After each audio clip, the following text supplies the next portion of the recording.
ఏపీలో పేదల ఇళ్ల స్థలాలపై కూటమి ప్రభుత్వం కీలక నిర్ణయం తీసుకుంది. గతంలో వైసీపీ ప్రభుత్వ హయాంలో పేదలకు ఇచ్చిన ఇళ్ల స్థలాల కంటే ఎక్కువ పరిమాణంలో స్థలాలను ఇవ్వాలని సీఎం చంద్రబాబు నిర్ణయించారు. గృహ నిర్మాణ శాఖ సమీక్షలో ఈ నిర్ణయం తీసుకున్నారు. అయితే గ్రామీణ ప్రాంతాల్లో ఒకలా, పట్టణ ప్రాంతాల్లో మరోలా ఈ సైజు పెరగబోతోంది. దీంతో పాటు ఇల్లు నిర్మించేందుకు కూడా ప్రభుత్వం సహకరించనుంది.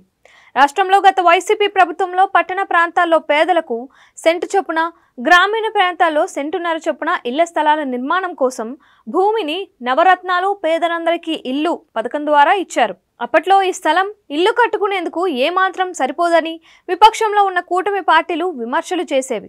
ఇప్పుడు కూటమి ప్రభుత్వం అధికారంలోకి రావడంతో వీటిని రెట్టింపు చేస్తూ నిర్ణయం తీసుకున్నారు. సీఎం చంద్రబాబు తాజా నిర్ణయం ప్రకారం పేదలకు ఇళ్ల స్థలాల నిర్మాణం కోసం గ్రామీణ ప్రాంతాల్లో 3 సెంట్లు, పట్టణ ప్రాంతాల్లో 2 సెంట్లు ఇవ్వబోతున్నారు. అయితే కొత్తగా ఇళ్ల స్థలాలు కేటాయించే వారికే దీన్ని పరిమితం చేయబోతున్నారు.